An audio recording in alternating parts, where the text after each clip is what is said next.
ushawishi katika moyo wako mbele za Mungu. Haleluya.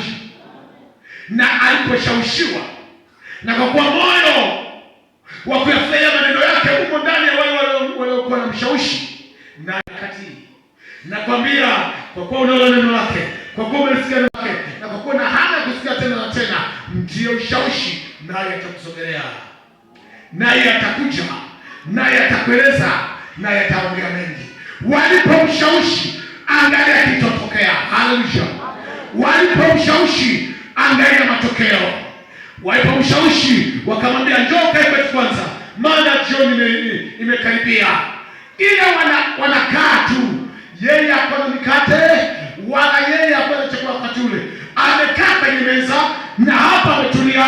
Tayari walipoweka mkate, kama ndio desturi Wayahudi, chakula cha Wayahudi ni mkate. Walipoweka mkate pale, hakula bila kutamka neno kubariki, neno kuomba. Hata hivi leo ni desturi ya Wakristo, wanapotenga chakula mbele ya meza wanaanza kuomba. Ile sio kuomba, bali yake ni kubariki, ili Mungu akitie uhai kile chakula kiwe na nguvu katika mwili, bado kiroho kitafanya ishara. Wakristo wengi hawaelewi, wanafanya kwa desturi ya mapokeo tu. Wamezaliwa kwenye nyumba za Kristo, wanakuta chakula kinaombewa. Ile sio kuomba, ile kuna nguvu ya pekee. Ukifanya kwa imani, kuna vitu vinatokea. Haleluya. Amen. Ndio maana katika mafundisho yangu, wale ambao wamezao wamekuwa watukutu sana, hawaamiliki, nimekuwa nikiwafundisha na kuambia acha kupiga kelele masikioni mwake. Wewe tumia vigezo ya vitu na vyovyote. Kwenye chakula tamka, kiagiza hicho chakula.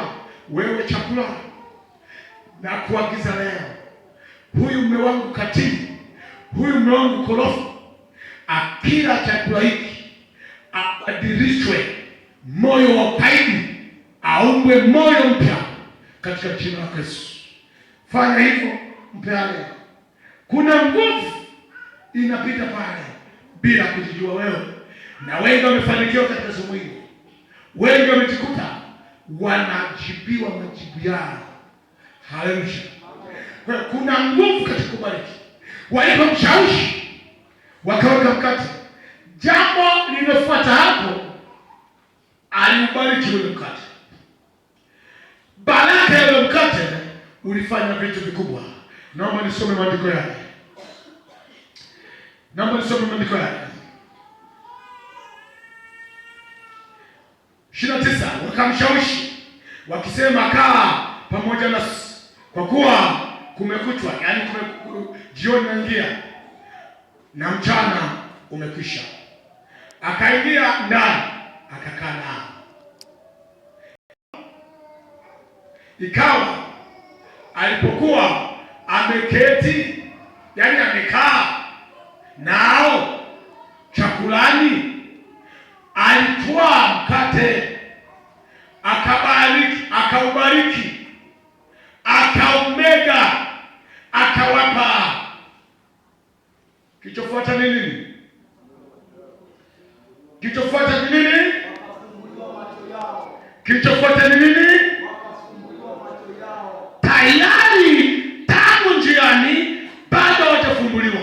Tangu wanaojiana bado ni mioyo inawaka tu, hawajamtambua waziwazi. Amen. Kitendo cha kubariki ule mkate, kitendo cha kuambia ule mkate, ukapata nguvu.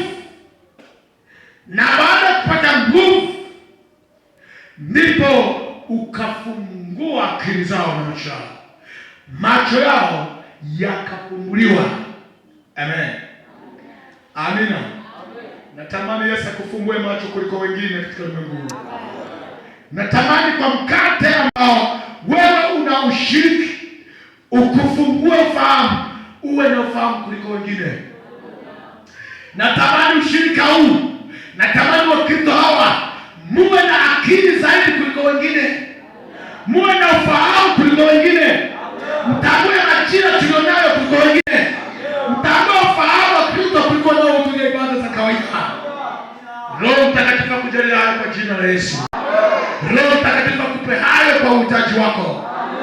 Nimetamani sana na hayo